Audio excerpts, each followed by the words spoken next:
Africa bẹ́ẹ̀ ògbé kọ́lẹ̀ wọ́n fún mi físà tán èkejì ẹ bímọ kó kejì ẹ dé sọ́dọ̀ olókejì olè dé sọ́dọ̀ á lọ gba hòtẹ́ẹ̀lì náà dé sí o ẹtí gbọ́dọ̀ ẹ̀ hòtẹ́ẹ̀lì àti èkejì ẹ dé sí ibẹ̀ láti tọ́jú ọmọ ọ̀rẹ́ ọkọ ìkejì ẹ̀ ló wá fún wa nígbà tí wọ́n sanwó tẹ́ kó wà ní South Africa ká máa bọ̀ wá sínú ilé o nínú lẹ́tà tó ní káyọ̀ tí wọ́n bá wa tó ní òfẹ́ táwọn ọ̀bẹ̀ kó ti change kí ni mo padà sí Nàìjíríà sí báyìí kí ló ṣe gbé kọ́ọ̀lì mi mọ́ nìyẹn 30 years tó máa pé ní next month. Ẹ wo bí ṣọ́ọ̀ṣì ṣe sọ iye ọmọ tèmi dà bọ́ ṣayé mi. Ẹ bá wá wo Ọlọ́run ló yìí ẹ break barrier you may not know. Wow. You may not know. Ṣé wá rí ẹ mọ̀ pé ayọ̀ ṣe program kan tí mo ní last week. Bẹ́ẹ̀ni. Tẹ bá rí ibẹ̀ yẹn jò pátápátá ni wọn lè show ẹni unlike before. Àwọn èèyàn sá. Wow. Ó ṣe ọjọ́ kejì náà a rò pé tàkọ́kọ́ tó wọ́pọ̀ ṣe yẹn. Pé torí wípé jẹ́ first day. Pé tó ṣe lọ́ọ̀ 19 the same thing happened. Àwọn èèyàn tó wá tí kò tí kò ṣe yẹ lọ. Ó wá fọmọ mi yẹn sì mú ní à. Mo ní Táíwò. Bẹ́ẹ̀ni Azandala. Ẹ̀dẹ̀ ṣe sọ̀rọ̀ fún wọn ní kí ló dé?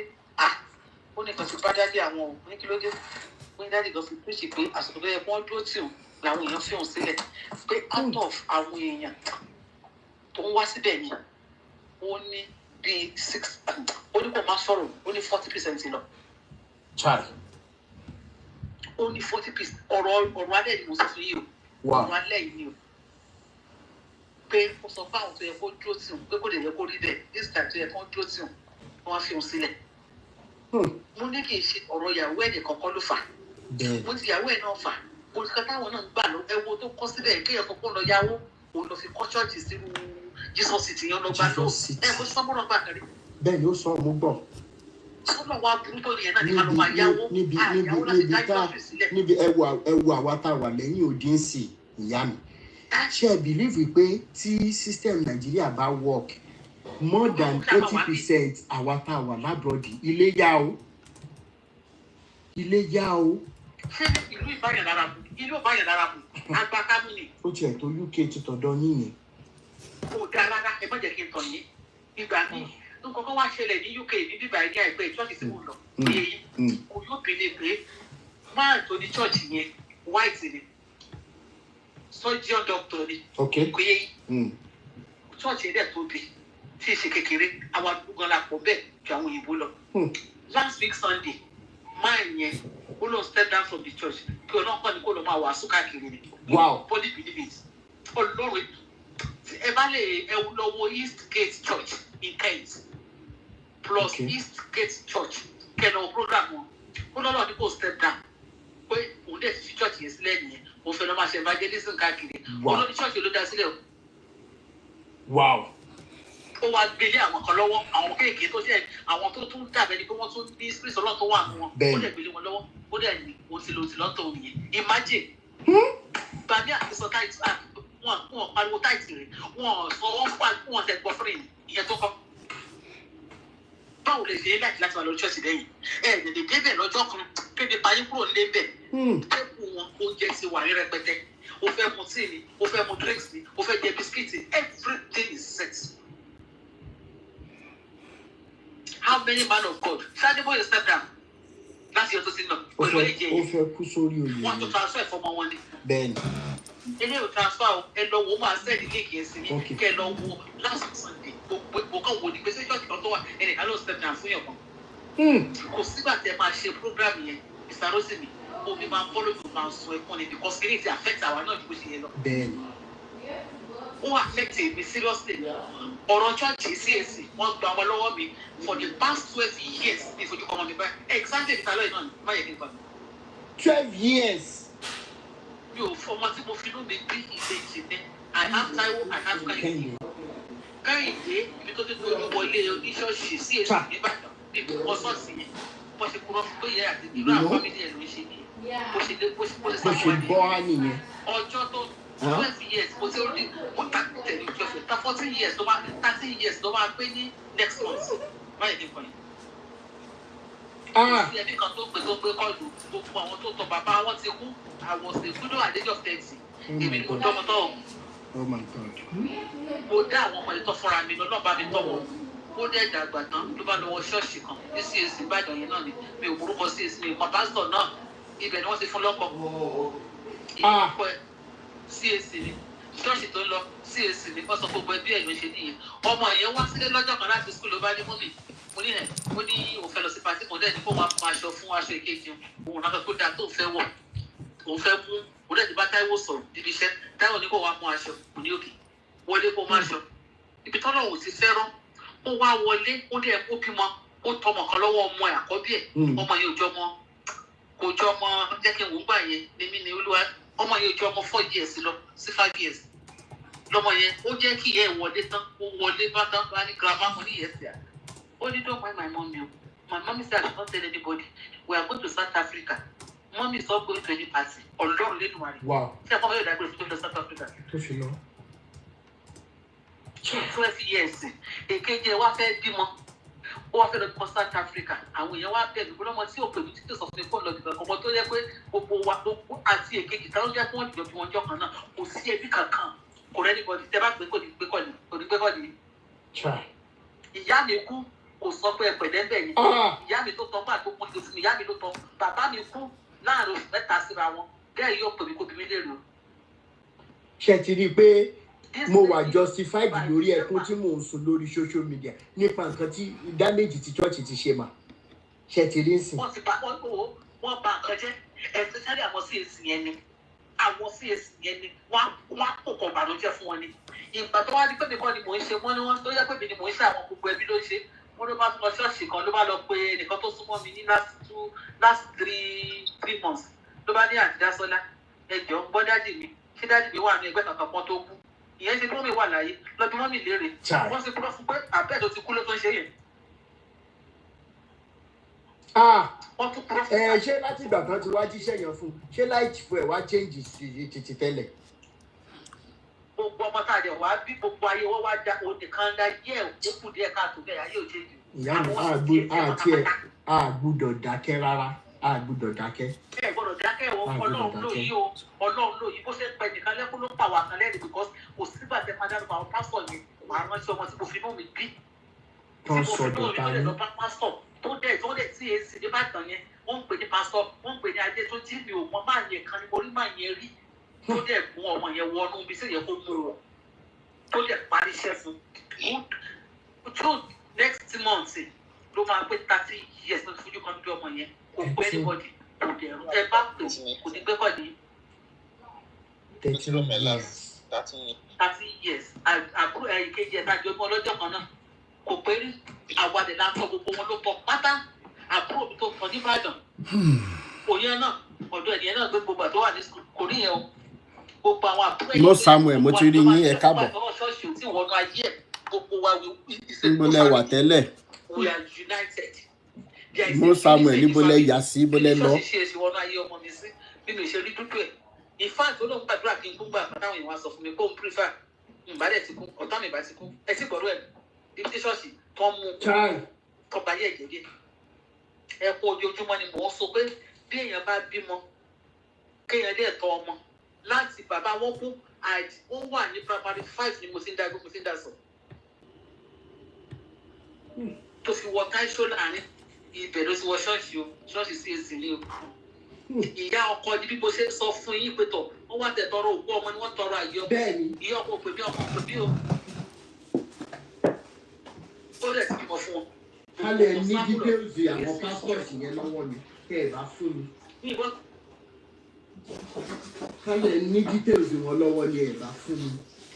owó dùn mí nìyẹn ìtọ́jú mi nìyẹn ìtọ́jú mi nìyẹn ní details wọn ni wà láì nínú ìbádùn mi ò ní details o mo mọ̀ iye ojú mi ò sálẹ̀ sí Ìbàdàn but wọ́n ní CAC kan ní Ìbàdàn ojú mi ò sálẹ̀ mi ò mọ̀ dáadé. àdèmọ CAC ibi tó jẹ́.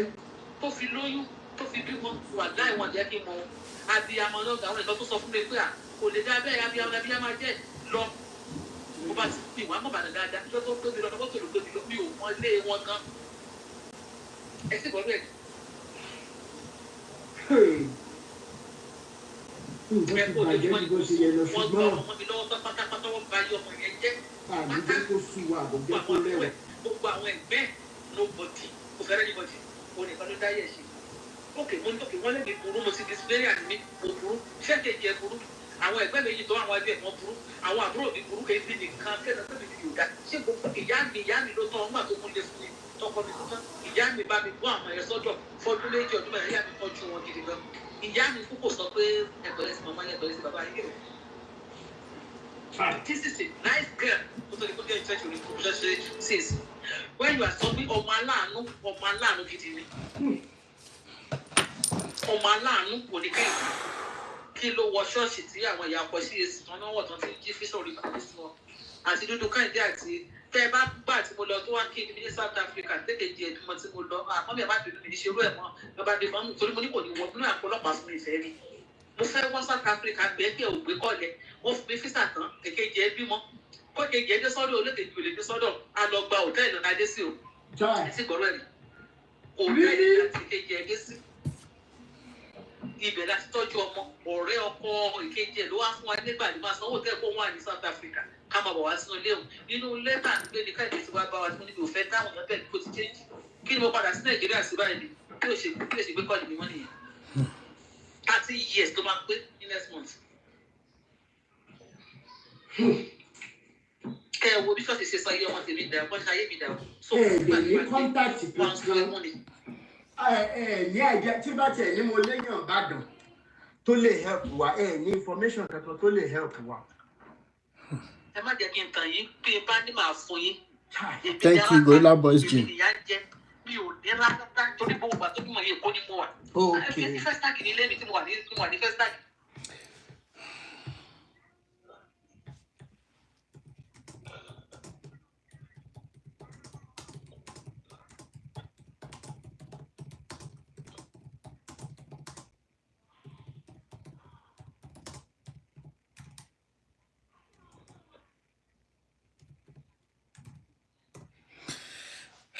Wọ́n lẹ tún gbọ́ yìí lẹ́nu abiyamọ tòótọ́ àwọn abiyamọ tó ti fi irun dúdú tí wọ́n ti fi ṣe wàhálà lórí ọmọ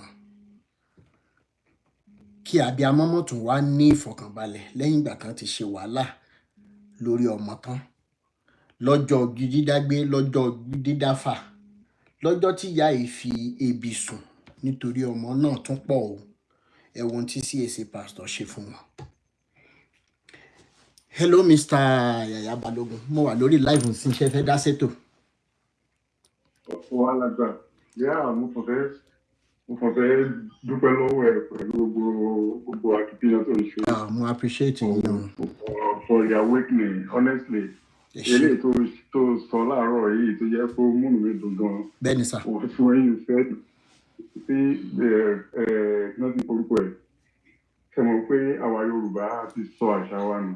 Despite the fact that you are Christian or you are Muslim or ìṣẹ̀ṣe anytime tí wọ́n ti dárúkọ èṣù báyìí àwọn èèyàn máa rò pé èṣù pé wọ́n máa rò pé Sátánì ni.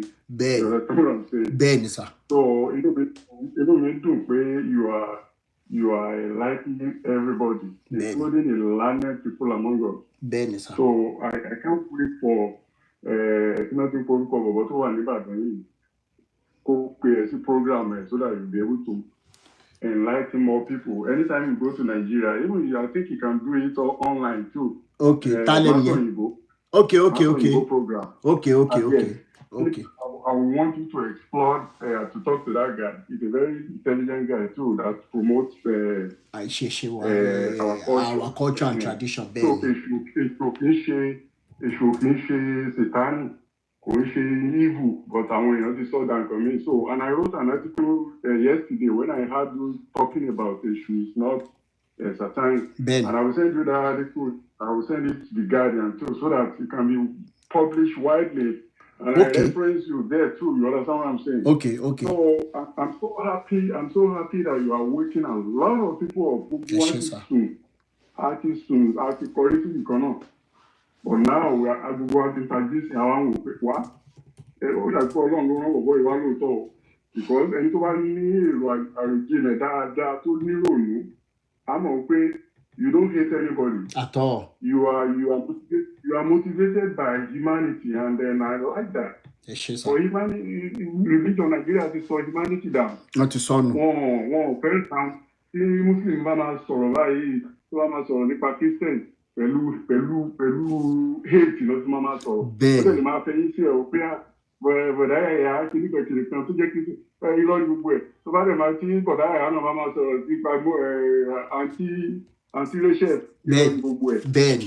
Tó bá ti gbé ìwọ̀ bá ó ti tán.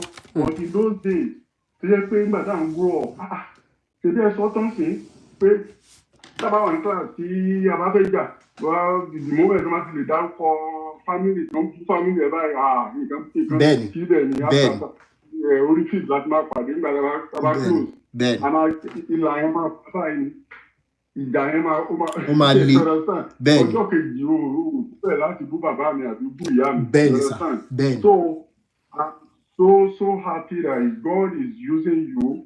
You know, everybody won't do it like change you. I guarantee you 5 years, 10 years from now, you will see the revolution in the minds and conscience of every single individual and in balance.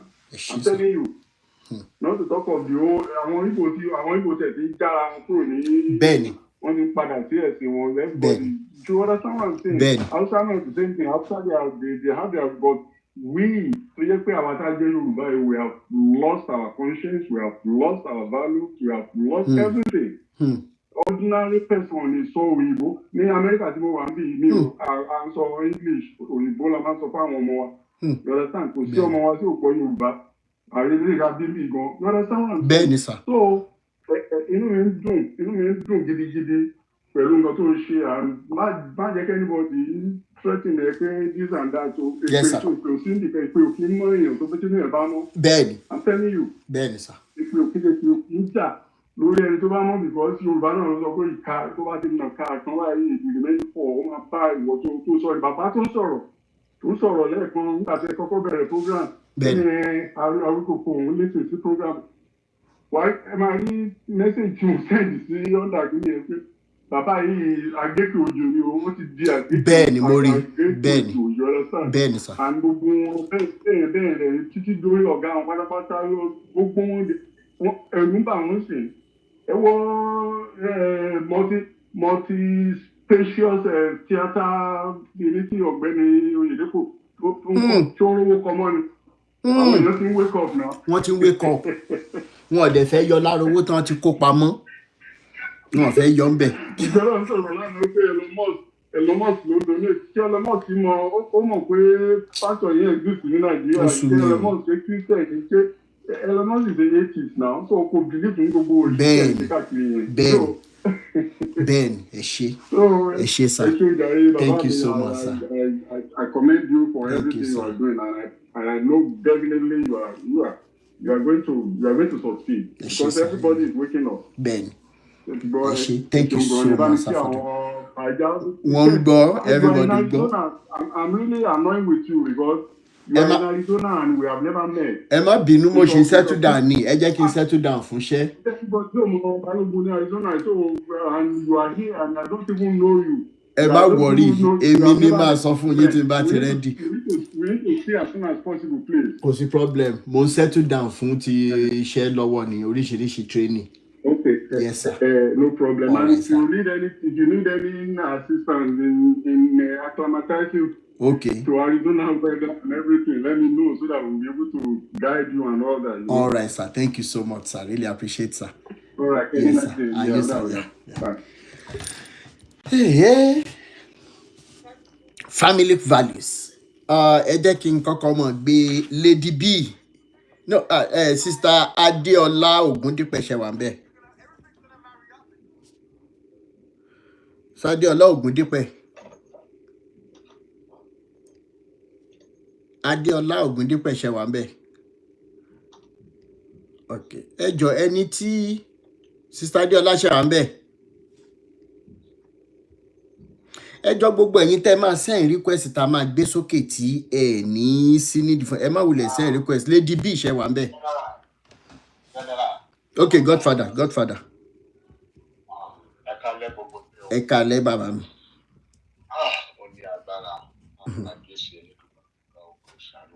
Àmín o. Ẹ máa rántí lórí program mi ní couple of months ago. Bẹ́ẹ̀ni. Mo sọ practically everybody in Nigeria are wicked human beings. And that Nigeria will never get richer. Ben. Our inner carcass, then mo ní pé gbogbo nǹkan tí mò ń rí undeliver àwọn iṣẹ́ Olúwa ká dúpẹ́ pé lẹ́dùnmá gbogbo ẹ̀yin pásítọ̀ tẹ wà ní ẹgbọ́n kan tí ìyá yẹn sọ lálẹ́ yìí exactly nǹkan tó ṣẹlẹ̀ sí ìyá yẹn ló ṣẹlẹ̀ sí family tèmi. Mo ti kékeré níbi ìdí alẹ́ ṣé wá lẹ́yìn bàbá wa nílé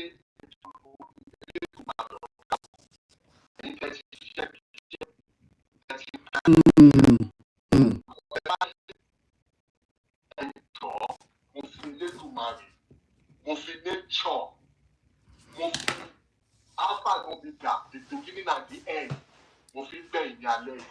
Ṣẹ̀rí lẹ́yìn èyí, àti orí kankan, láì tó olú general, nothing. Ṣẹ̀rí ìwòyí next year, on the church matter, you guys will be shocked. Kí lè má dàwòrò. Wọ́n ní ilé ìwòtán. Ṣé wá rí gbogbo àwọn fàájà fàmìlì mi àwọn ẹlẹ́bí tèmi o. Bẹ́ẹ̀ni. Tí ẹyọ kan just one person tó bá jẹ́ pé ó jẹ́ ìpín Olúwa ní èyí kó jẹ́ pé Olúwa ló mú lọ. I swear on my blood, I swear on what I carry, mo swear lórí ìpè tí ẹ̀yin pariwo nípa náà ń pè yín. Mo swear lórí ẹ̀. In every one fàájà family ẹni tí bá ṣẹlẹ̀ sí ní moment yìí. 1 million people will vote for him. Bẹ́ẹ̀ni. Ṣèbí ẹni pé ẹni Ọlọ́run ti yín pẹ̀lú Ọlọ́run ti wá ta ló ń wí nísìnyí. Jésù Báíbù yín ọ̀làjú afọ́jú kan. Afọ́jú mélòó láwa yìí ti la ojú ẹ̀? We are the new generation, New Testament. Bẹ́ẹ̀ni. You people think we are joking. We are not joking. Anybody who wants to platform basis, they have fàájà t-shirt for free. Possible Samuel or General ọ̀fẹ́ la fún polisi. Mo ti lọ síbi iṣẹ́ láti jẹ́ta mo ẹ̀ṣẹ̀ wọlé dé mi. Ìjọ tí n bá gbowó ìjọ ẹ̀ lówó mi kọ tó lórí kékeré ẹ̀ kú.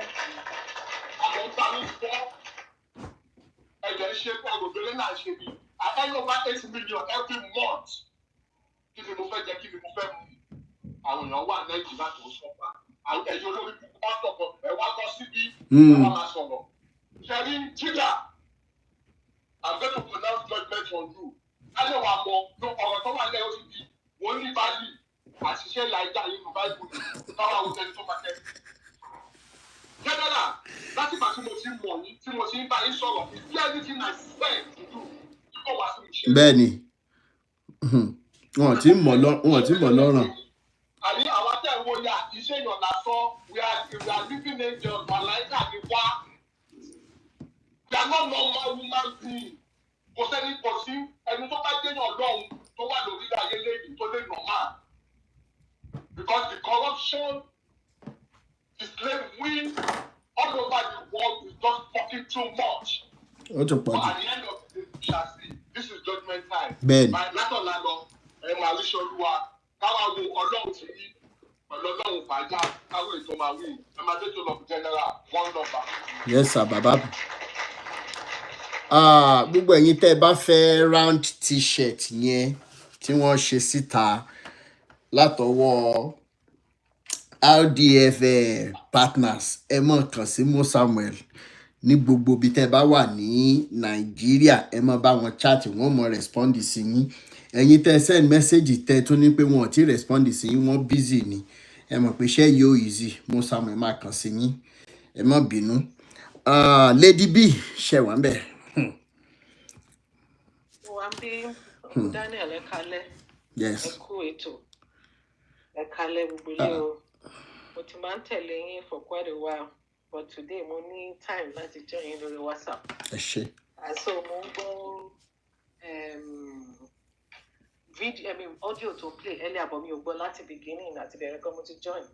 But mo ṣáà mọ̀ pé one of the àwọn ọmọ tẹ máa ń sọ ń pa ẹ̀ náà ni. Also, kí tó go into what I want to say. Mo ti máa ń gbọ́ táwọn èèyàn ti máa ń call into your show, then Madam Adunit's show too. And then when people call in, out of the frustration they have, their experience or they have experienced through be àwọn fake businessmen on the pulpit, wọ́n ṣe gba ayé àwọn èèyàn rú. Àwọn èèyàn máa ń fi ìkanra yẹn sọ̀rọ̀ òdì sí Ọlọ́run indirectly and the person of Jesus Christ. These are two different things. Amy, to be honest, for 20 years I was a victim of wrong doctrine. Because reached out to me. But that does not tell me, because I met the person of Jesus Christ. I understood God for who he is. And I was able to differentiate my experience and the evil men and women on the pulpit. So I don't know where we stand though. I just want to echo this, that regardless of whatever those people are doing, Jesus still remains Jesus. God still remains God the Father. Now, just like everybody else. Ẹ mọ nǹkan tó ṣẹlẹ̀. Ẹ má bínú. Ṣé mọ̀ pé oníkálùkù ló ní free access sí social media. Kì í ṣe experience. Everybody, either Facebook, TikTok, Instagram, Twitter, whatever. Everybody ló ní access sí social media, any phone, any data, and everything. Lórí page yín, nobody can go against you when you say Jesus. Show yín. Lórí page titi wa, we stand for truth, love, and humanity. Show yín. So tẹ́ bá dórí page titi yín, ẹ lè polówó nǹkan tẹ́ mọ̀. Torí lórí Jesus tẹ́ bẹ̀rẹ̀ yìí, ẹ fẹ́ divert wa ni. Torí tá bá bẹ̀rẹ̀ sí ní béèrè question sìn. No, tí n bá béèrè question lọ́wọ́ yín sìn. Tí n bá béèrè question ẹyọ kan lọ́wọ́ yín sìn. Torí the only confirmation tẹ́ ní lórí ọ̀rọ̀ Jesus tẹ́ ṣe dárúkọ is only the Bible.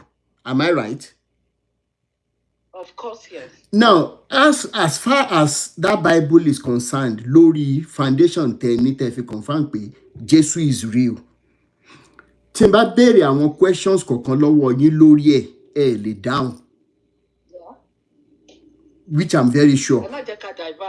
So ẹ jọ̀ọ́ ẹ máa bá wa gbọ́ ètò lọ. Àṣàkẹ́ Fab, ṣé wà ń bẹ̀?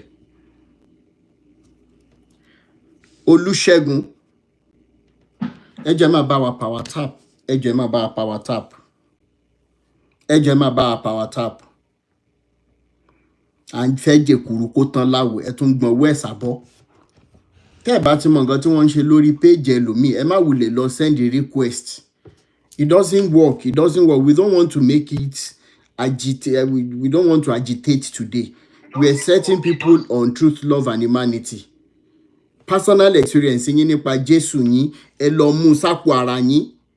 We are trying to liberate people from all of this nonsense. You know, ní àwọn experience kankan and everything. Still, ṣetán láti kúrò ńbẹ̀. Ẹni personal. Abádẹ́bẹ̀ lọ gbogbo ètò, what are the personal encounter? Something tẹ́ máa ń sọ ní pé ẹ̀sùn ẹ̀rọ ọkùnrin kan tó wọṣọ funfun. Ó tán.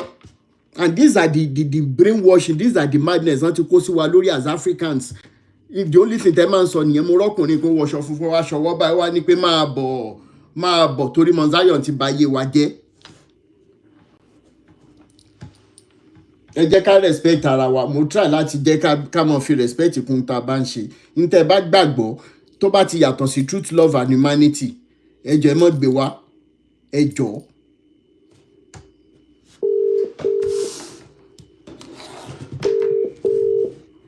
Jésù tó sọ fún wa wípé òun kọ́ ẹ̀yin ní ìṣe ni òun wá láti kọ́ ẹ̀yin lè ṣe lè kọ́ ẹ̀yin tọ̀hún sí tọ̀hún. Káwọn pastor wá defend it now. Hello, Lizzie. Hello. Okay. Hi. Good morning. Am I on live? You are on live now. Good evening, everybody. It's Willow Earth. I know some of you missed me. Faja for life. Konida Funwo. Awolori Burukoli.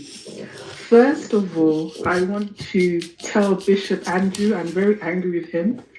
Because I was watching the show yesterday. Emma Binu, my Yoruba is 50-50, so just be patient with me, please. Bishop Andrew, he does not have to apologize to Christian people. Rotimi, it's not fair. These Christian people will come on your platform and be demanding that we are not supposed to be. Are we Yoruba people? We are Yoruba people. Yoruba people are expressive. Ebu is almost like paracetamol. That is our culture. So if you don't like your culture, go and move to Igbo land where you'll be whispering, good afternoon, good morning, how are you? Let people speak up. And that's what they were doing on your show yesterday. They were trying to oppress expression of speech. They want us all to be whispering. That's why Nigeria is chaotic right now. Because Christians are the ones that are saying, Emma Soro, check out Badura. You have PhD and you're still Baduraing. Sharing it makes sense. So Bishop Andrew, please, no more apologizing to those Christian people. Let them apologize to us for putting Nigerians in chains and breaking our families with their useless doctrine. The lady that just called in, she sounds like she even has a master's. Auntie, I know you're older than me, and I'm not going to ask for forgiveness because respect is earned in Yoruba land.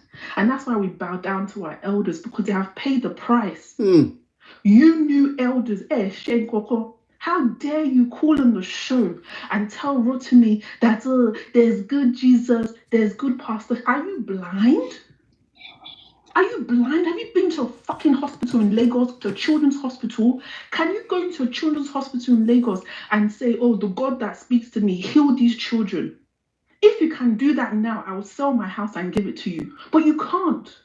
So you know at Ilvori, how comes the God you serve is serving you, but that God is not serving the children dying of hunger?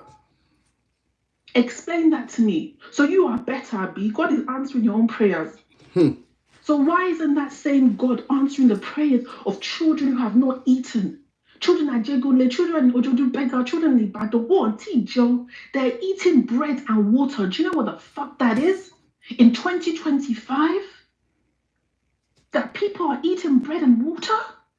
Show really Benny, and you have the audacity. You have the audacity to say, God has, the God that I serve, he listens to me. How dare you? Which kind of God is that?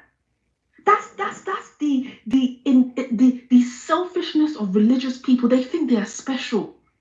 So God has heard your prayer, but that little girl who's 7 years old, Omo Kekere, I want to one tea dagbao, one cool.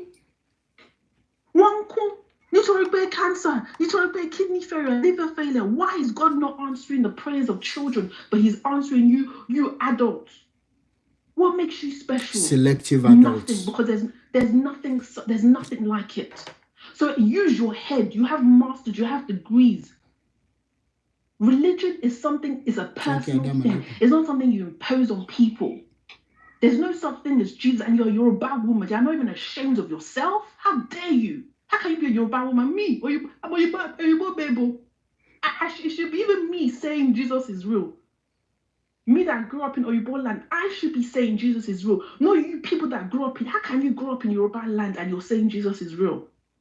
And that Bible, you're saying that gives you, but the Bible will help me. Bible, yeah. Do you need a Bible to give you morals? How much wisdom you even want to carry on your head? Wake up, greet your neighbors, go to work, pay your bills, care for your family. How much more wisdom do you need? You should be embarrassed of yourself. Shouting Yoruba, Yoruba, Yoruba, and you're there praising, saying that Adam and Eve. Tanoje Adam and Eve. Does it even make sense? Matthew, Luke, John. Is there Matthew in Ajegunle? Matthew, what?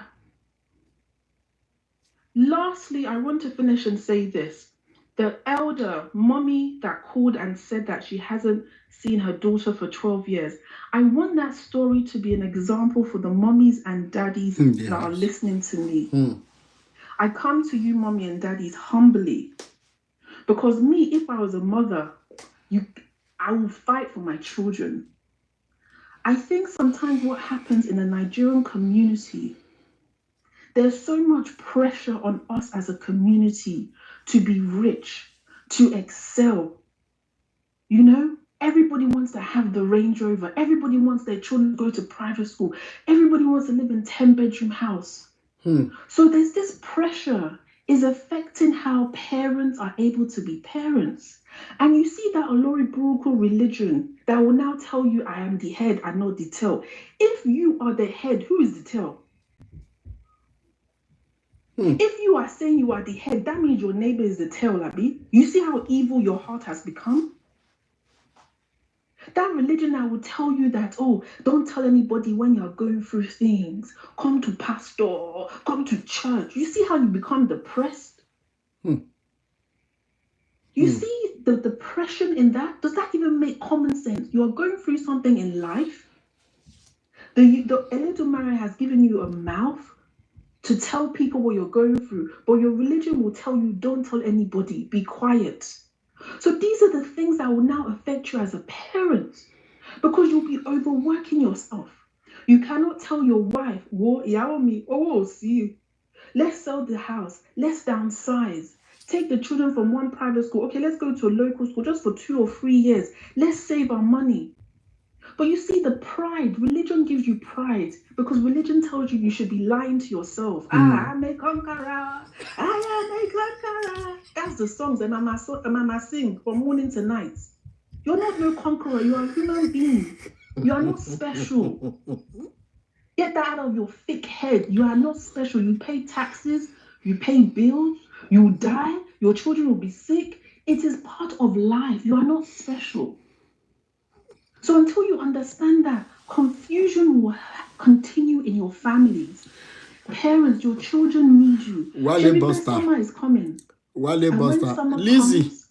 Lizzie. When summer comes, I have to go off the phone, Abi. You still have like 1 minute, but somebody said I should give you Origin beer on his behalf. They said what? Sorry? You're entitled to one Origin beer on behalf of Wale Buster. Origin, Kerry. I'm a Murray baby. I'm a Jack Daniels baby. Jack Daniels, okay. Okay, no problem. Okay, can we finish?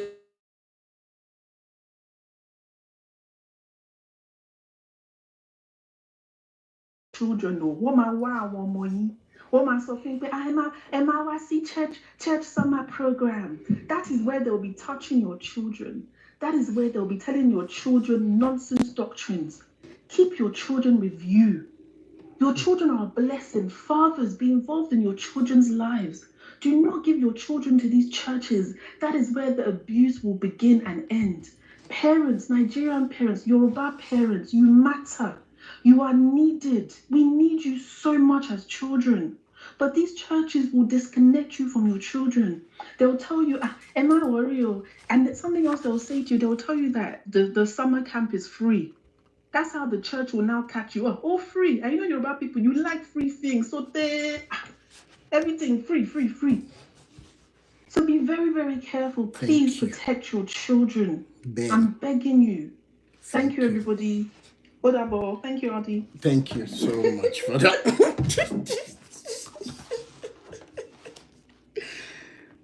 For the people who want to contribute, we're listening to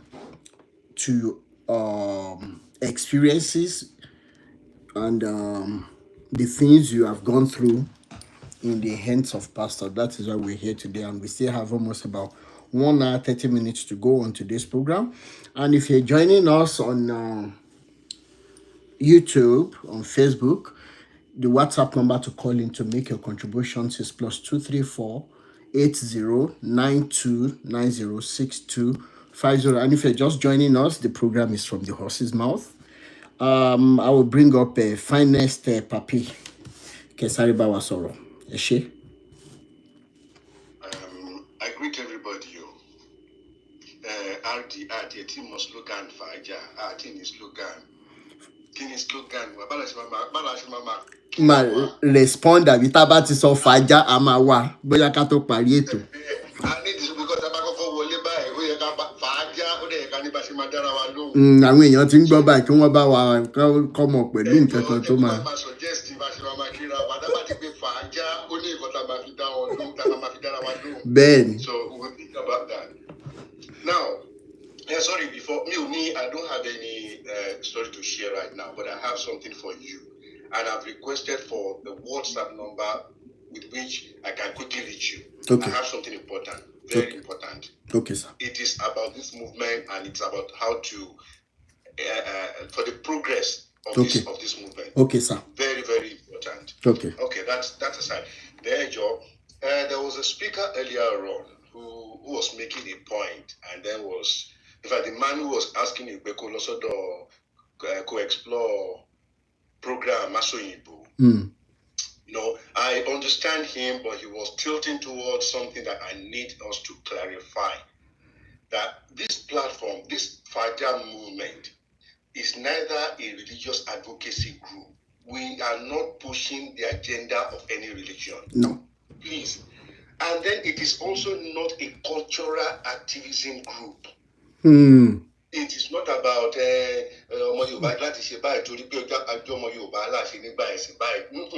it is not. The Faja movement is purely and entirely a platform, a group, an organization that is, that is striving towards the reawakening of a new subconsciousness in the religiously oppressed and destroyed people. A lot of people have been religiously oppressed, and some of them have been religiously destroyed. So this movement is just to reawaken a consciousness in us. I mean, we can also say it's a platform for the emancipation from religious enslavement. Ben. That is the primary, yes, from religious enslavement. But most importantly, if you look at the motto, this movement is essentially a platform to restore humanity and promote love. Ben. Those are the essence of living. Those two key ingredients are why we live. Humanity and love. Love. Remember our motto. Truth, love and humanity. And humanity, not to push any agenda. Thank you very much. Thank you. Thank you. Please DM me your WhatsApp number to reach you. Okay, sir. I will do that, sir. Thank you so much, sir. Faja òmìnira dé, ẹgbọ́n ìwé ni ká mú Faja òmìnira dé, Faja ìtúsílẹ̀ dé. Anyway, I'm a Faja ìbòjú ṣí. Faja for truth, love and humanity. Eléyìí dẹ̀ tún wá wà pa ọ́. Faja, truth, love and humanity. Òmìnira dé. Something like that. Okay, I should ma decide ká tó lọ lémi. Ẹ mọ̀ bá wa vote nísàlẹ̀. Faja, truth, love and humanity. Or Faja, òmìnira dé. AB Miracle. Ó yá, ẹ jẹ́ kí n sáré gbé yín sókè. Bàbá mi. Egun ńlá, egun ṣẹni jẹ́jẹ́ mu tí. Àwọn arọ́ tí mo ẹnu gbẹ báyìí o. Ẹnu gbọ́dọ̀ gbẹ. Ẹnu lóòótọ́ kì í gbẹ. Elédùmarè á ṣèpèsè. Àmín o, àmín o. Mo kí n kórè rẹ̀, congratulations. Thank you so much, Baba. Congratulations. Elédùmarè á máa wà pẹ̀lú yín. Àmín o. Á máa dáàbò bo ilé àti ọ̀nà yín. Àmín o. Ẹ̀yin lè máa rí ẹ̀yìn àwọn ọ̀tá yín. Àmín. Agbára Ọlọ́run, ọ̀tá ilé, ọ̀tá òde, ìtẹ̀mù àtọ̀rẹ́ tó ń ṣe bí ọ̀tá. Gbogbo wọn lọ́lọ́ máa fi. Àmín o. Gbogbo wọn ni Ọlọ́run máa fi ń jẹrí wọn. Àmín o. Bàbá, àná yẹn mo kàn ń para ni. Ẹ fún bọ̀bọ̀ Prince yẹn, ẹ fún láyọ̀yọ̀. Kẹ́tọ́ attend sáwọn èèyàn, ẹ kọ́kọ́ lọ wo profile wọn. So, summary of the profile máa jẹ́ kẹ́ mọ ibi tán stand sí. Kò ní nǹkan kan náà, nǹkan tó ń jẹ nìyẹn. So he's only benefiting from religion. Religion is his only source. So orí èèyàn bẹ́ẹ̀ yẹn, you cannot expect him to act otherwise. But Ọlọ́run dójú tì, ó padà wá fira ìṣẹ̀lẹ̀yà last. Lórí bá di mẹ́rin wá, wọ́n sọ̀rọ̀ àbẹ́yọ̀ tábà lù. Me expect ẹ lè ní that level of decorum pẹ̀lú ẹ̀. So kí wọ́n máa lọ sórí ọ̀rọ̀ mi, ṣe rí pé ayẹni ń sìn, ayẹni jìgà, ẹ ti mọ orí èèyàn tó, ẹ ti mọ̀ pé kò lọ́pọlọ ń sìn. Bẹ́ẹ̀ni. Ó ti cast. kò ní o. Ó máa tó stage kan àwọn èèyàn gan máa ojú àwọn àti àwọn èèyàn láti wá sí program ẹ̀ because the moment you join that kind of a program it shows you the kind of person you are. You are. They say show me your friend I will tell you your future. So one bed of a feather flock together. So ó ti wá distinct in pé these are low level rag people tó yẹ pé tiẹ̀ ní láti máa bá orú àwọn èèyàn bẹ́ẹ̀ yẹn share opinion kẹ́ máa deliberate. They don't have no skill, no talent, no intelligence. Zero human being minus Christ negative ni orú àwọn èèyàn bẹ́ẹ̀ yẹn. Bẹ́ẹ̀ni. Àwọn pé mo ti sọ ọ́n pé ó máa tó stage kan bamboo tree ní kinní yìí. Ẹ̀yin gan ibi tọ́lọ̀ máa gbé ògo yìí dé ẹ jókòó ẹ kàn máa dúpẹ́ lọ́wọ́ Ọlọ́run ni. Ṣé àwọn pé mo sọ fún yín pé mo lo chemistry language kan catalytic cracking in hydrocarbon. Bẹ́ẹ̀ni. Pé tí cracking bá bẹ̀rẹ̀ at first stage hydrocarbon ló máa fúnra wọn break ara wọn. Bẹ́ẹ̀ni. Wọ́n bá ti dé life cycle. Ṣé ẹ rí pé àwọn kan ti ń polówó yín sìn? Bẹ́ẹ̀ni. Bẹ́ẹ̀ni. Ayẹni ti ń polówó yín náà so because gbogbo question tí ẹ ń béèrè yín sìn ó ti bẹ̀rẹ̀ sí ní advertise yín òun ló ń béèrè because àwọn náà tí wọ́n mọ̀ òótọ́ so òótọ́ yẹn dẹ̀ ti wá di ẹ̀rù sí wọn lọ́kàn ń sìn so wọn ò dẹ̀ níbi tó fẹ́ gbé òótọ́ sí. So and nǹkan tẹ̀ ń ṣe yìí wọ́n ní success has many fathers failure has none. So and wọ́n dẹ̀ ní pé envy comes with success. Ẹni tí ò lógo láyé ò kì í bínú. So success and envy they work simultaneously because àwọn èèyàn téèyàn bá rí value quality ní ayé máa ń envy but ọ̀pọ̀lọpọ̀ ní ọkàn mọ́ wọ́n ṣe there is difference between jealous is negative envy but èèyàn lè get inspiration from what somebody is doing that is positive jealous. So nǹkan tẹ̀ ń ṣe yìí àwọn kan ò mọ̀ pé ó lè wà sustainable báyìí. Ẹ máa wo time energy commitment in the last 7 years. So ó ti wá wà ní point of ignition sin.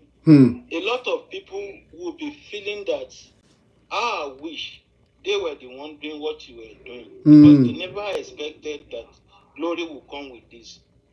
So wọ́n rí pé bí impossibility ni so ẹ proof otherwise and for you taking risk saying if I perish I perish this is my choice this is what God has ordained me for. So àwọn ọ̀pọ̀lọpọ̀ ò mọ̀ so ẹ máa expect orí àwọn èèyàn bẹ́ẹ̀ yẹn wọ́n máa wá ní inform ọ̀rẹ́ ọ̀tá dẹ̀ ni wọ́n. Bẹ́ẹ̀ni. So don't let anything bàbá mi. cut you unaware. So ìyẹn lọ bẹ́ẹ̀ yẹn. Religion tẹ́ bá wo gba àwọn èèyàn tó wà associate with religion kankan tí ó tẹ́mi summary the only summary I can give religion is nothing but madness.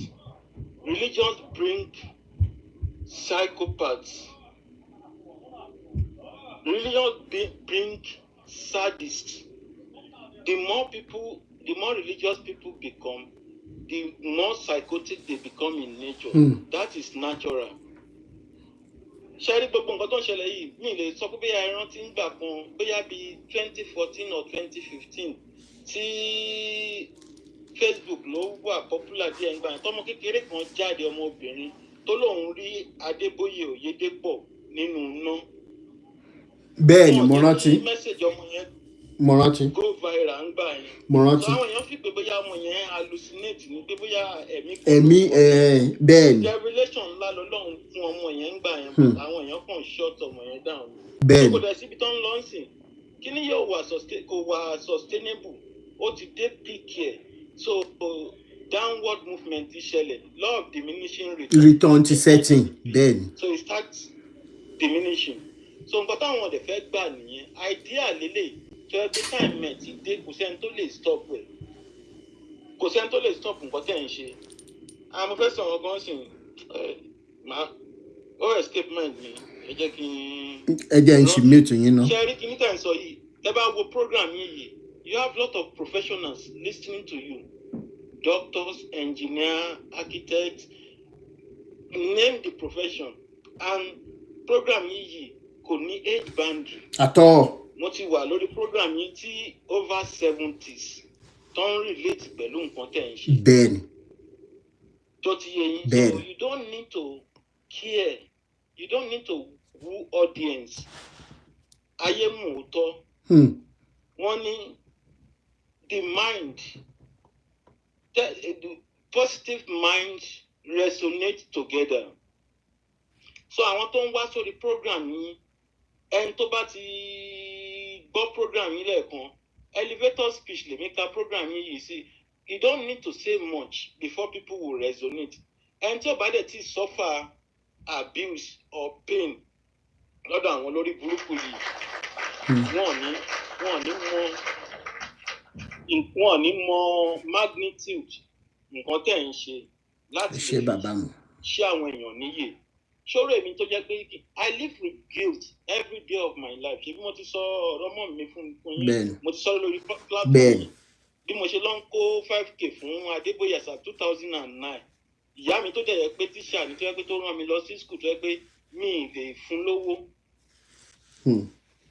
Ìyá tó yẹ pé tí n bá dé láti school gbà mí báyìí tán bá ti gba salary tí ò ti tó wọn ná. Sometimes I wait for like 2 weeks kan tó rí salary gbà. So salary yẹn náà mama tún divide fún mi. Imagine the pain that woman went through. Kí wọ́n máa jílé ní ìkọ́ àdìpé mi wà lè reciprocate nǹkan tí ìyá yẹn ṣe fún mi because of this negative doctrine táwọn ẹni yìí impact síyàn. So èèyàn tí ó bá sí ní that shoe, you can only sympathize with somebody, you can only persuade someone, but you can never feel the deep pain and the magnitude of that pain the person is going through. Ṣọ́rọ̀ èmi ti máa jí ní ojoojúmọ́ ń sìn àbíkẹ́ olúwùmá tó sọ̀rọ̀ yìí ń sìn èèyàn tẹ́sìn gbọmọ lọ́wọ́ ẹ̀ èèyàn tẹ́sìn gbọkọ lọ́wọ́ ẹ̀. Ṣé òun ló máa wí àtàmọ́ ń bì? Mo láì nǹkan tẹ́ ṣe fún woman tó wálẹ̀ kan yẹn. Don't project nonsense. We have an agenda here. We have a reason. A lot of people are watching you. Some people live there. Orí ẹ̀ ní yín sìn. Mo ní láì tètè kúrò níbi iṣẹ́ ni. Gbàtẹ́ ti ní 7 lè máa bẹ̀rẹ̀ program because I don't want to miss out. A lot of people are sacrificing their time and resources for this program. So we shouldn't be allowing people to come and be projecting nonsense and distracting us. Ọlọ́run á fún yín ṣe. Ẹ ṣé bàbá mi ní wá yín tì. Àmín. Ẹ ṣé. Ẹ ṣé mi ní wá yín tì. Now, I think about a few days ago, which I have given answer to that question before. Let me open floor so that people will understand what we're doing today. I think Peculiar Royal Priesthood will be here too. Maybe she's busy. Some people genuinely now, not because of any other ulterior motive, they came to me and said, pẹ̀lú agitation tí mo ní, they are very sure that a pastor offended me before, or bóyá pastor or girlfriend mi sùn, or bóyá pastor ṣe nǹkan kan fún mi. And this question has been popping up in the minds of people that some of them can't even ask me, okay, kí ló sún mi dé irú ibi tí mo wá délé ni, kí ló bẹ̀rẹ̀ gan-an? And in all fairness, I've told us before, I have never had any private encounter with any pastor. Mi ṣe tó ń wá pastor. I will tell us today. Number one, I was giving birth to in Sele, Mokola Sele, láyé Baba Adekanbi. I still remember the story that surrounds my birth. Then I was with my granddad, grandma. My granddad was not going to church. He was a businessman. Right? But my grandmom, candles, everything. So, but every Sunday, I would not get walagbado or kajagbado atagbon. One man providing confirming your need. And I will say that what they call church then was a safe haven. Bí mo sọ tẹ́lẹ̀, tí wọ́n bá ní ẹnìkan níṣẹ́ tó ń tajà tí ọjà yẹn ò wá move apart from having customer relationship skills and everything. Wọ́n á ṣiṣẹ́ fẹ́ ní ọjọ́ ẹni ẹ ló máa deem ẹ̀ fit pé mo gbúdọ̀ lọ ṣe ìdúpẹ́ ní church. And I know ẹ̀yin táwa láti Anglican, Methodist and the likes, débi pé owó tó wọlé wọ́n máa ń fi card wọ́n á fi kọ́ iye tó jáde. Transparency ó wà ń gbà yẹn gan, ó serious gan. So it was home away from home, going to church. Growing up in Sele, one of our neighbors, CAC, ni wọ́n, irú àwọn yẹn ni mo mọ̀ pé no. Mo ti sọ̀rọ̀ bàbá yẹn rí dáadáa. Pastor Olatunde, Daddy Bose la máa ń pè wọ́n. Fine. He was not, I can't even go into his own story now because mi rò pé àwọn yẹn gan tán bá wà láyé lé ni pé CAC àwọn náà wà lára àwọn tó ń takùrá dáadáa tí CAC ń ṣe. So I had the experience of CAC. Ayé ìgbà yẹn lóye pé tá a bá ń ṣèkórè, a máa wọ white àti black, a máa jó mi ìjọ láàsì mi ọ̀yà yéèyé wọ́n á máa ṣe interlude. Okay, àwọn orin ayé ìgbà yẹn tá a máa ń ṣe, tá a máa ń kọ nígbà ìkórè, wọ́n ṣàṣe gbogbo ẹ̀ yọ́bọ̀yọ̀. Then CAC, no CAC, by the time tí mo fi máa wọ bóyá secondary school, myself, my cousins, wọ́n lọ sí Rema Chapel ngbà yẹn, wọ́n ló jẹ́ kí n máa tẹ̀lé wọn lọ sí Rema Chapel tó ra jọ ń gbé ngbà yẹn. Those were the days of Pastor Yomi Olorunsaye. Ẹni tó bá mọ Pastor Yomi Olorunsaye dáadáa ngbà yẹn, his assistant was Pastor Yemi Adeoti, who has his own church now too. So gbogbo experiences yẹn, and people were giving willingly. Okay, they were giving, and the owner of Rema Chapel, I think Pastor kí náà ń pè wọ́n náà, ẹ̀yin mélòó lẹ rántí máa yẹn, Reverend Adegboye, àwọn ni wọ́n ní Rema. Then while in Sango High School, I was attending ìgbà yẹn ni mo ti bẹ̀rẹ̀ drama career mi, drama ministry mi under èmi ni mo fẹ́ kéré jù tó ráwọn ọmọ UI ló pọ̀ jù ní Rema ngbà yẹn, but they all loved me. Ayé ìgbà wọn Osai and everything, I still remember them. Buki, very beautiful ebony lady, you know. Now secondary school yẹn lọ wọnú gbà tí mo fi máa wọ UI, mo find ara mi ní RCF. Okay, RCF, no RCF. Coming out from RCF, I naturally went to Jesus Chancery ní Ìbàdàn.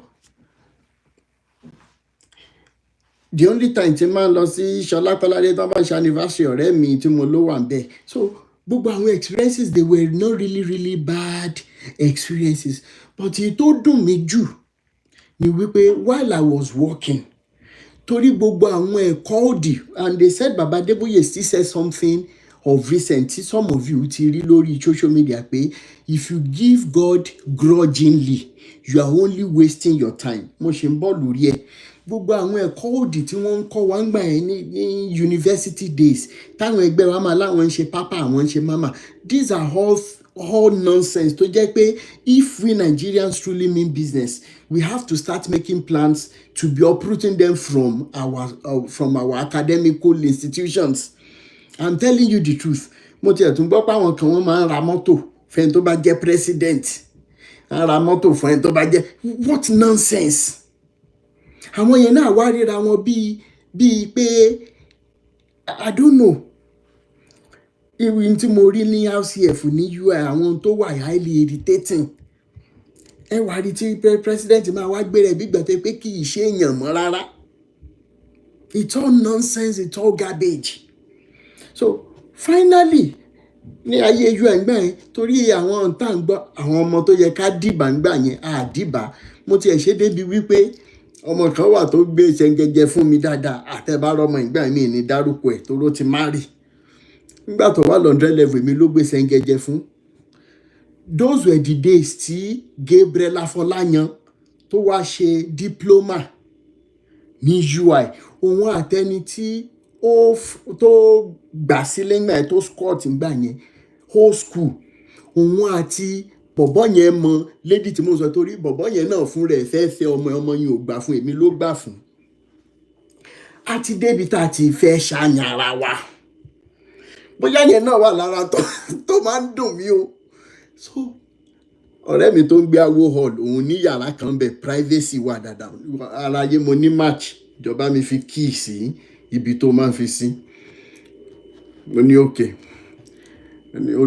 olùyàrá ẹgẹ nìkan so nígbà tá a dẹ́dọ̀sán àwa 400 level agric and forestry kíní la máa ń ṣe a máa ń pè ní PYTP practical year training program kì í ṣe exam ní department èmi a kàn máa ń ṣe term paper.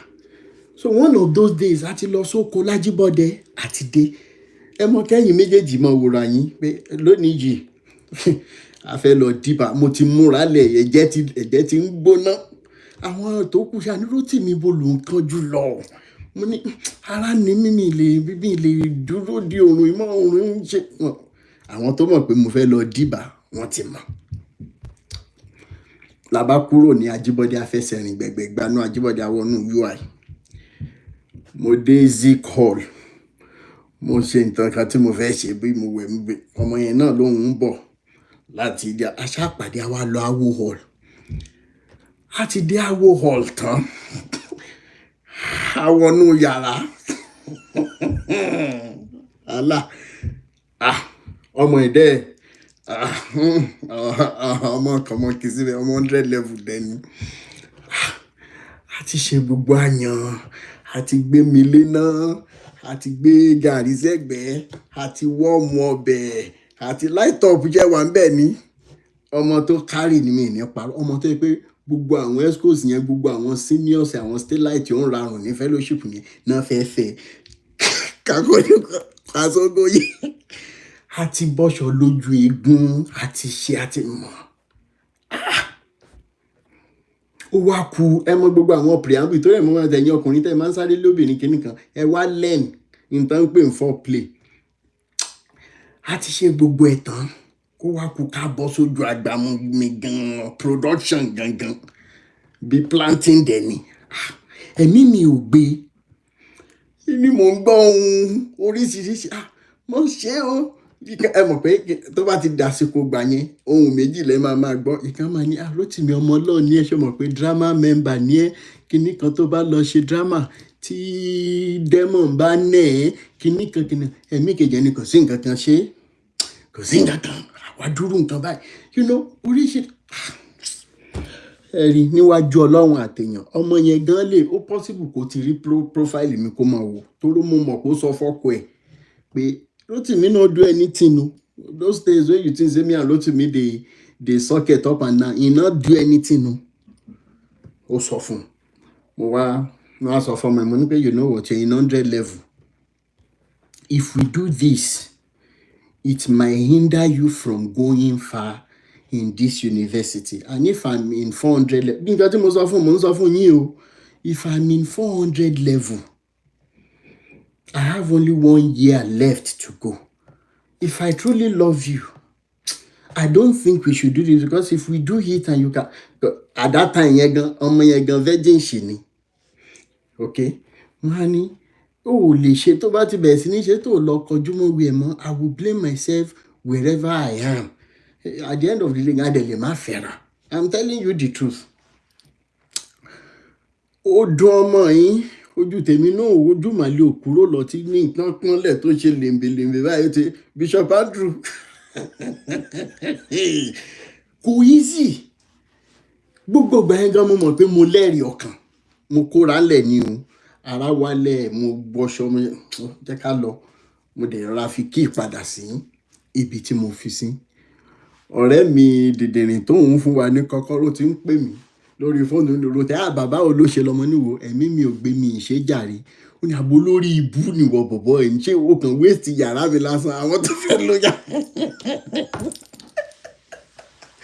Now bóyá ìdá ẹ̀ mo lè sọ pé bóyá rọ àwọn mẹ́sẹ̀gì wèrè tán preach fún àtàwọn ọmọ tí wọ́n dẹ̀ wà lẹ́yìn bóyá abroad tán ti ń mu gbó mu nǹkan káàkiri jayé tó ń wọ̀n àwa wà ń bẹ́ẹ̀ à ń ṣe holiholi ọmọ ọlọ́mọ là ń ránṣẹ́ dé tòrutòru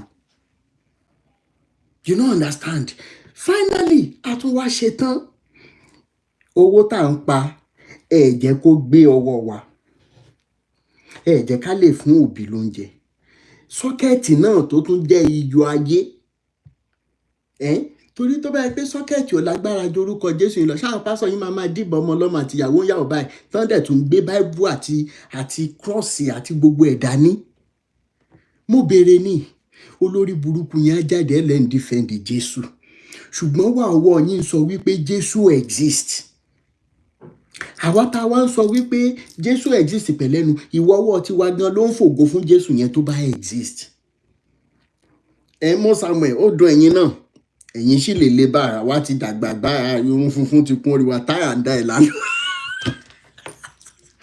Mo wá ń ṣiṣẹ́ ní Kọ́lábà grammar school, mo ń gba 12,000 naira tó yẹ kí n máa fi táìtì yẹn ránṣẹ́ sí ìyá Ìbàdàn pé no matter how small, driver báyìí máa bá mi fún yín lówó báyìí, ẹ fi jẹun tó wù yín kí inú dídùn yín kó dẹ̀ mọ́ súre fún mi. Ǹjẹ́ mọ̀ pé àwọn teachings bàbá Adébóyè ó jẹ́ ká máa rò wípé tá a bá tún fún òbí wa lóúnjẹ tá àti ìbò àwọn pé ègún ni fún wa, tá lọ́mọ tó máa gbọ́rú ẹ̀, ta lẹni tó máa gbọ́rú ẹ̀ tẹ́rù ò ní bà tí bàbá àtìyá ò dẹ̀ fẹ́ kọ́ mi kọ́ wa. So tẹ bá rí mi tí mò ń agitate, what if my mother had died? What will I be saying at this time? Ẹ rò pé máa take it easy bí mo ṣe take it easy? No now. So for you parents, I am begging you. Ìyá kan lẹ́gbọ́n tí wọ́n ṣẹ̀ sọ̀rọ̀ tán sí, mo rò pé máa lẹ́nu bẹ́ẹ̀. When you introduce your children to these people, I am telling you wholeheartedly, a time will come, you will be regretting it. Baba Adeboye said, and I quote, and that is the narrative every one of them has been pushing, pé àwọn ní ẹ̀tọ́ lórí ọmọ ọlọ́mọ ju àwọn òbí wọn lọ. Baba Adeboye, how?